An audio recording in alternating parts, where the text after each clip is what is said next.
Okay, so this is part 2 of our notes on, this is really section 2.1.3. And it's looking at expressions that are in the POS, which stands for product of sums. And I kind of started and I'm re-recording. So anyway, we've got these big parentheses that have a sum inside, and a sum is OR logic. So I'm going to create those first. Each parenthesis is going to get created. And it just so happens that there's 3 of them, okay, in this one. So it is going to take OR gates, okay, to create all those, which if you're looking at the notes here, they say, right, implement each, and these are called max terms. Max terms in a logic expression with OR gates.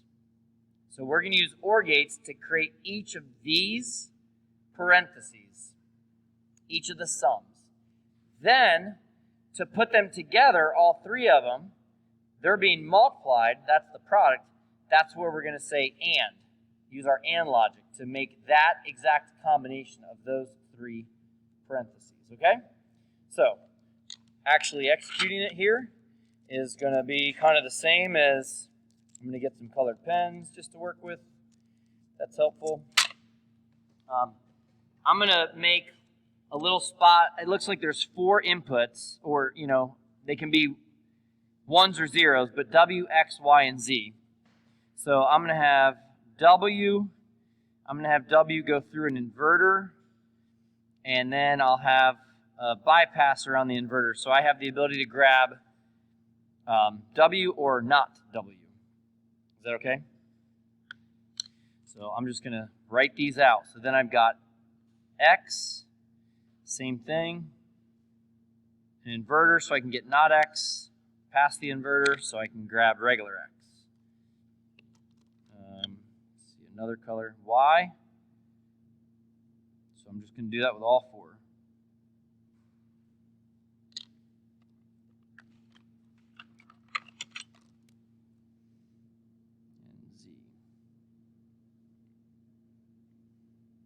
And then once we're done with this example in the notes, you guys, you're either done with the activity from yesterday or close to being done, and that way everybody can just kind of start moving on.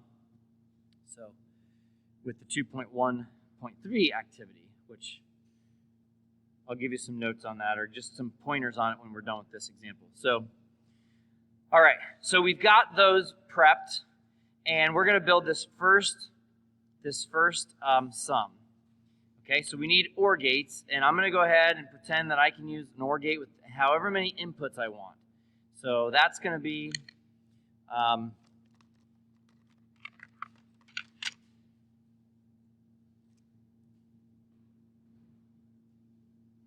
4-input OR gate. So I'm going to put an OR gate. I'm going to kind of come a little bit to the right and a little bit down just so I have room to bring those wires neatly. So I'm going to kind of make a big OR gate. Put kind of 4 inputs off it.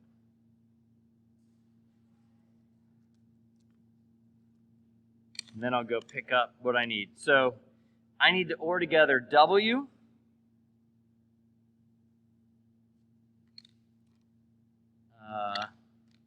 not X,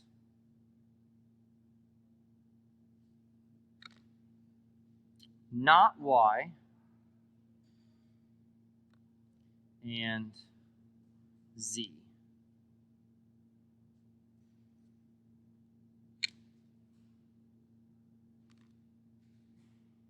And then what comes out of that OR gate, I guess I really should have highlighted it, maybe kind of in pink, is that expression. I get W or not X or not Y or Z. Cool? All right, I need another OR gate to get the next one.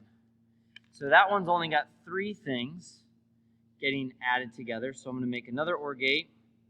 I'm going to have 3 inputs on it. So a 3-input OR gate. And what is it? Not W.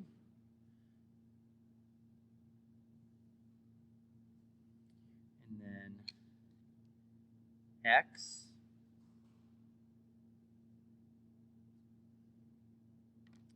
not y. So not y is I'm going to grab it from right there.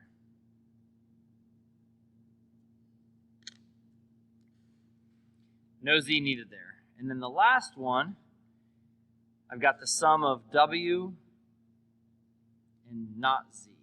So I just need a 2-input OR gate.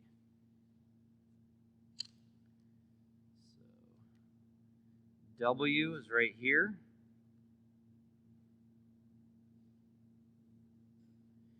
And z was green, so not z off the inverter.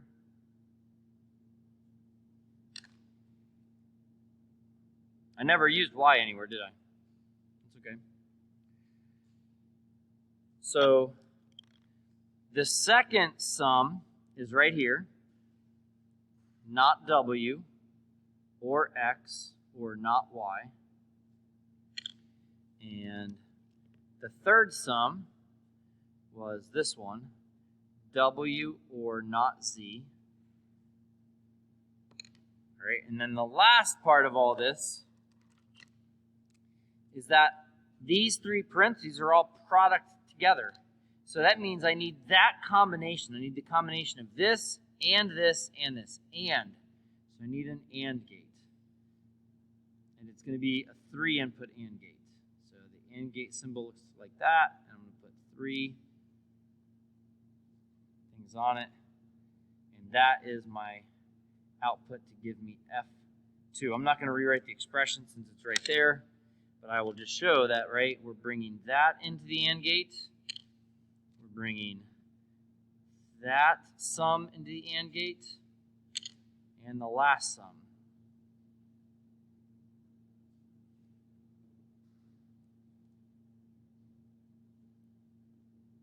So with a product of sums, the logic follows that you're ORing things together to make the parentheses, and then ANDing to make the product of parentheses. Where yesterday's notes, we had the sum of products. We looked at each term. Each term was made up of a product of things, so we had to AND those together to get the combinations, right? So we have the ANDs first, and then we ORed them together to do the sum last. So just flip the order around. If you look at the second part, it says redesign this such that you can't use like this 4-input OR gate. You're constrained to only using a 2-input OR gate, right? How many OR gates would it take to replace a 4-input OR gate if you can only use a 2-input OR gate? Good. You guys think 3? You can only use 2, right? So think if you had like A and B, but you really wanted A or B or C or D, right? That gets you just A or B. Then what would you do? Add another one, C and D. Okay, so you have C, D. So you have C or D. And then what? Put them all into another one. Is there another way we could do this? Or is this the only way? A or B or C or D. That works though. Yep. What if we had, right? This is sloppy, I know. A or B. That goes into an OR gate. What if into that OR gate was just C? A or B or C. And then that goes into an OR gate that brings in D. Then you get A or B or C or D. Still, you took 3, right? Just showing that there's more than one way to do it. Not advocating for one way versus the other. Just showing that there's a different way. In order to get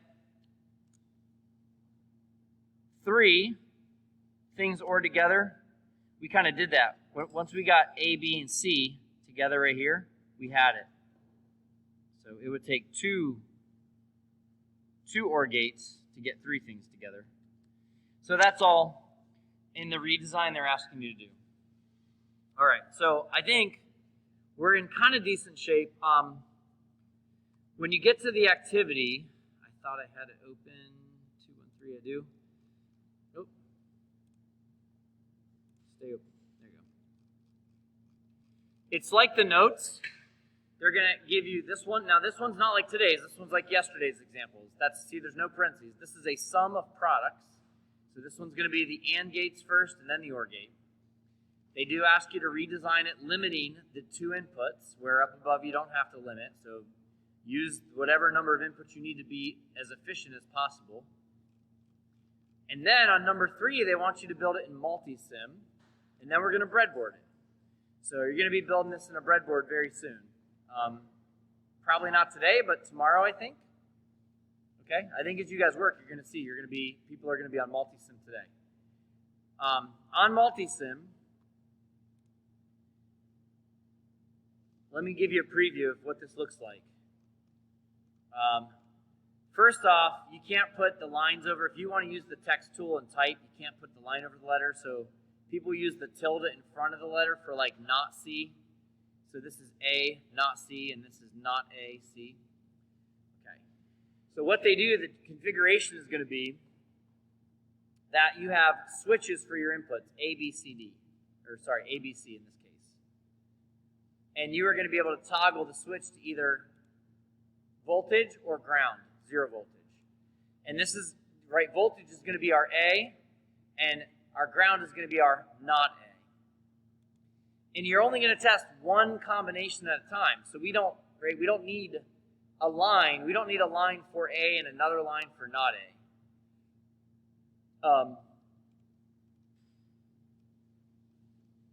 Well, am I saying that right?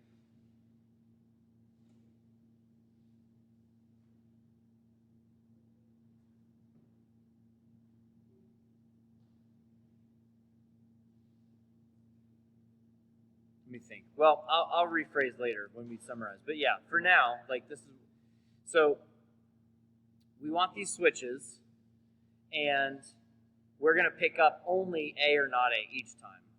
Okay?